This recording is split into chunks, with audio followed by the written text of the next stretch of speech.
Olá, nós trazemos aqui para você reportagens com uma visão de acordo com a democracia, a cidadania, a inclusão e os direitos humanos, exibidas pelo seu jornal da TVT. Nós vamos te mostrar a opinião dos trabalhadores e de movimentos sociais sobre temas importantes debatidos na nossa sociedade. Bem-vindo ao Panorama. A gente começa mostrando a vitória do movimento por moradia. Após muita pressão dos moradores de uma ocupação no centro da capital paulista, a decisão da Justiça de realizar a reintegração de posse do imóvel foi suspensa. A nossa repórter, Michele Gomes, visitou o local para conhecer os moradores dessa ocupação. Amanhã foi de faxina na ocupação São João 588, no centro de São Paulo, depois da festa pela suspensão da reintegração de posse do prédio, que estava marcada para sábado. O prédio foi ocupado em outubro de 2010 e transformado em moradia para 81 famílias. Em 7 anos, os moradores limparam, organizaram e reformaram várias áreas do prédio. A ocupação trouxe uma nova perspectiva de vida para os moradores. Núbia, por exemplo, faz faculdade de pedagogia, realidade que durante anos foi um sonho distante. Antes de eu vir para cá, eu morava na Zona Leste, sem nenhuma perspectiva de vida. Eu lutei muito a vida toda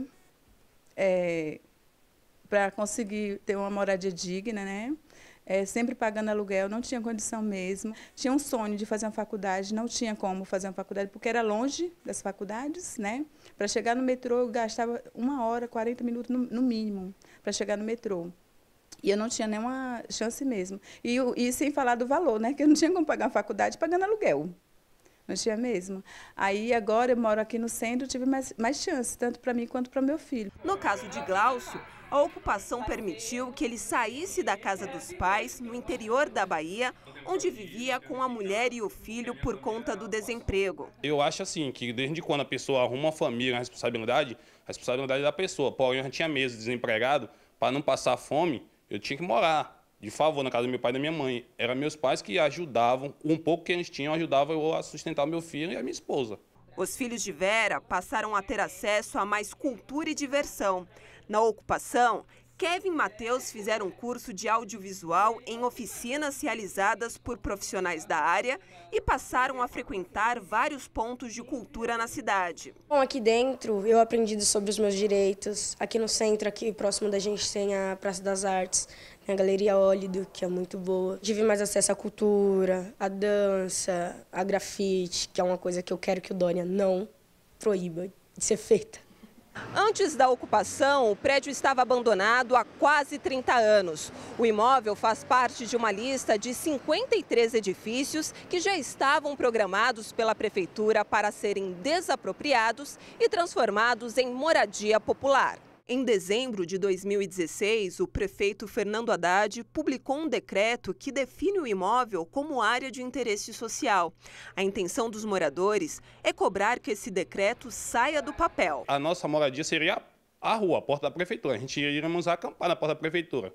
Pessoas que moram nas ruas da capital paulista denunciam que agentes da prefeitura retiram seus pertences de forma truculenta e descuidada. As ações do poder público teriam ficado mais frequentes na gestão do prefeito tucano João Dória. Há quase 2 meses, a rua é o lar da transexual Mariana, que saiu de casa por causa de conflitos familiares. Nesse curto período, ela conta que a Guarda Civil Metropolitana já levou seus pertences pessoais 2 vezes. Estou sem documento novamente, fora a roupa que eu trouxe também quando eu saí de casa, coisas íntimas da gente que a gente perde, que pequenininho, mas custa conquistar de novo, né? Só podia estar tirando meus currículos, correndo atrás de serviço, não posso porque eles passaram e levaram minha bolsa com meus documentos. Na gestão Haddad, foi publicado um decreto que proibiu os agentes públicos de desmontar barracas e retirar os pertences dos moradores em situação de rua. No início deste ano, o prefeito João Dória alterou o decreto e permitiu o desmonte das barracas como estratégia do programa Cidade Linda. ainda e manteve a proibição da retirada dos pertences pessoais, como documentos, mochilas, roupas, remédios e carroças. O padre Júlio Lancelotti, da Pastoral do Povo de Rua, alerta que esses decretos nunca foram respeitados. E a zeladoria que recolhe, então, as coisas que as pessoas têm. Mandam sair e a própria GCM participa dessa intimidação para que saiam. Normalmente eles chamam as pessoas de lixo. Sai daí, lixo. Essa prática deletéria, ela é muito antiga, muito enraizada. Ela está impregnada nas ações da zeladoria urbana, que olha para a população de rua com desdém, com violência e com desprezo, e os trata com crueldade. O eletricista Josiel tem 48 anos e mora na rua desde que saiu da prisão. Ele não se lembra há quanto tempo vive essa realidade. Josiel desabafa que não aguenta mais o tratamento humilhante que recebe todos os dias na rua. É muito fácil falar da gente, mas difícil é ser a gente, certo? Aí você fala assim, aqueles caras estão tudo bêbados. Estão bêbados? Mas vou te falar uma coisa para você, ninguém conhece a dor da gente não. E outra, a gente é discriminado como se fosse bandido, mas na verdade nós não é bandido, é tentar sobreviver, é a lei da sobrevivência. O Movimento Nacional da População em Situação de Rua cobra políticas públicas efetivas que garantam dignidade para os moradores. Precisa ser respeitada a condição da pessoa. A pessoa já está numa condição de miséria na cidade, né? Não tem endereço, não tem chave, não tem casa, não tem trabalho. Muitos têm problema, transtorno mental severo. Nosso prefeito, ele precisa também trazer de fato a política. Então a gente acredita que é possível, né, de uma forma participativa, construir uma política que venha de encontro, entende? Onde todas as ideias, onde todas as propostas podem ser balanceadas, né? E juntas encontrar uma solução para a nossa cidade. Cadê a justiça desse Brasil que fala que tem justiça, direito, igualdade a todos? Cadê? Cadê o ordem e progresso que está na bandeira do Brasil? Não existe. O relatório anual da prestação de contas da Ouvidoria das Polícias de São Paulo mostra números alarmantes. Aumento de 78,3% nas denúncias de abusos cometidos por policiais civis e militares no estado entre 2015 e 2016. Acompanhe na reportagem. Em 2016, a Ouvidoria das Polícias Civil, Militar e Científica do Estado de São Paulo registrou 947 denúncias de abuso policial contra 531 em 2015. Entre os abusos mais denunciados estão abuso de autoridade com agressão, invasão de domicílio e constrangimento ilegal, quando alguém é abordado de forma humilhante ou obrigado a fazer algo contra a própria vontade. A gente está aqui para assessorar a própria Secretaria de Segurança Pública, as corregedorias e o Ministério Público nas investigações e no controle da atividade policial.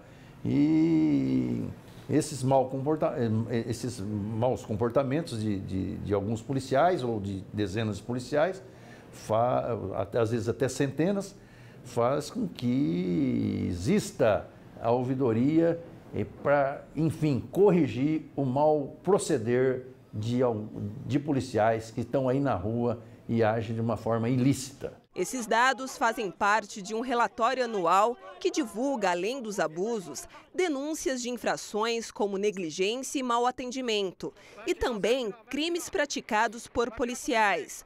Homicídio, corrupção passiva, enriquecimento ilícito, tráfico de drogas. Desde 1995, a ouvidoria já registrou quase 100 mil queixas. No ano passado, foram investigadas mais de 9 mil reclamações, mas apenas 3% foram solucionadas. No nosso relatório, a gente tem em torno de 3% de casos que nós tivemos, é uma média que a gente obtém resposta aí de casos solucionados. Isso não significa que foi a resposta das denúncias do ano passado, mas sim da média anual que a gente tem, né? Das corregedorias e do próprio Ministério Público, que a gente obtém isso daí. Então, a gente não tem, na realidade, um número exato de quantos casos foram solucionados, não. A resposta para a ouvidoria é em torno de 3%. Pode ter sido mais? Pode. Pode ter sido menos? Não. Este pesquisador do Fórum Brasileiro de Segurança Pública destaca que o Ministério Público, responsável pela investigação dos abusos e das violações cometidas por policiais, não tem feito seu papel. Muitas vezes o Ministério Público vai chancelar essa atuação, né? Parece que há um alinhamento muito próximo, né, entre Polícia Militar e Ministério Público. E isso traz prejuízos porque a gente precisa para que esse controle efetivamente seja realizado, a gente precisa de mecanismos efetivamente externos à atividade policial. Para David Marques, é necessário fortalecer as instituições de controle interno e externo das polícias para que haja mudança efetiva na atuação dos policiais. E a própria ouvidoria passa por um momento muito delicado de que há propostas na Assembleia de reformular como é que você vai escolher esse ouvidor, quais serão as atribuições dessa ouvidoria. Então a gente, na verdade, não está falando de aperfeiçoar, de fortalecer esse mecanismo. A gente está discutindo, vem sendo discutido na Assembleia, na verdade, um enfraquecimento, né? Então a gente não tem nenhum motivo para acreditar de que no futuro próximo, ou até médio e longo prazo, a gente vai ter mecanismos mais fortes de controle dessa atividade policial. Brasileiros exigem uma resposta do Estado sobre onde estão os desaparecidos políticos do regime militar. Essa e outras reportagens você acompanha daqui a pouco, depois do intervalo. Fica aí que o Panorama já volta.